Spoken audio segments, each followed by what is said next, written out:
గారు చెప్పడం జరిగింది. 2 కోట్ల రూపాయలు అప్పటికప్పుడే బిల్లు పెట్టడానికి అలాట్ జరిగింది. అది టెండర్ కూడా అయినట్టుంది. దాంతోపాటు 40 లక్షలతోటి కంపౌండ్ వాళ్ళు ఒక అందమైనటువంటి గేట్ ని ఏర్పాటు చేయాలని చెప్పి కూడా చూస్తే అది 2-3 రోజుల్లో టెండర్ అవుతుందని తెలుసుకుంటా ఉన్నాం. నేను జరిగినటువంటి రివ్యూ సమావేశంలో దానికి తెలవడం జరిగింది. 2.5 కోట్లతో ఒక మంచి భవనాన్ని, అందమైన భవనాన్ని ఏర్పాటు చేసుకుంటాం. ముందుగా భవిష్యత్తులో ఇంకా దీన్ని ఇంకా ముందుకు తీసుకుపోయేటువంటి కార్యక్రమాలు చేస్తాం. టీచర్లకు, ఇక్కడ ఉన్నటువంటి పేరెంట్స్ అందరికీ కూడా, మీ విద్యార్థులందరూ కూడా ఇక్కడ సంఖ్యను పెంచే కార్యక్రమం చేయాల్సి మేము కోరుతున్నాం. ఇప్పుడు ఎంత సంఖ్య ఉందో నాకు మొన్నటి వచ్చినంతనే కనబడుతుంది. ఎక్కువ పెరిగినట్టు అనిపించట్లేదు, పెరగలేదు. పెరగకపోవడానికి కారణం ఇక్కడ మన అందరి బాధ్యత.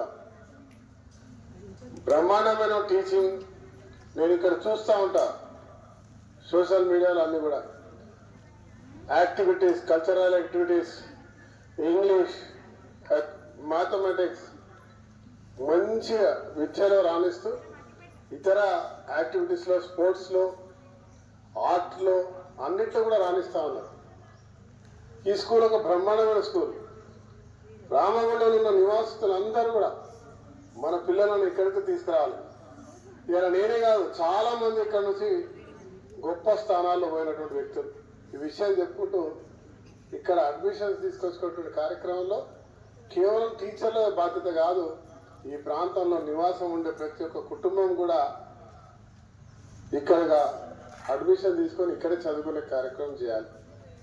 ఇలా 10th తర్వాత ఇంటర్మీడియట్ చేయడానికి ఇంటర్మీడియట్ కాలేజ్ కూడా మేము తెచ్చినాం. అప్పుడు పక్కకే ఐటీఐ బీసీ హాస్టల్ తెచ్చినాం, ఐటీఐ కాలేజ్ తెచ్చినాం. హాస్టల్స్ ఉండడానికి ఇంటిగ్రేటెడ్ స్కూల్ కూడా చేస్తున్నాం 150 కోట్లతోటి.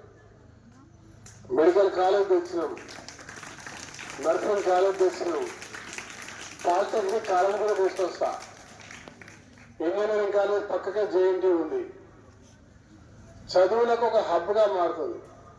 రేపు మేము కట్టబోయే ఇన్ఫ్రాస్ట్రక్చర్ ద్వారా దీంట్లో అడ్మిషన్ కావాలని నేను తీసుకున్నటువంటి మంది ఇక్కడ వస్తారు గ్యారంటీ అని చెప్పి నేను మాటిస్తున్నా. టీచర్లు ఇంకా ధైర్యంగా ముందుకు పోయే కార్యక్రమం చేయాలి.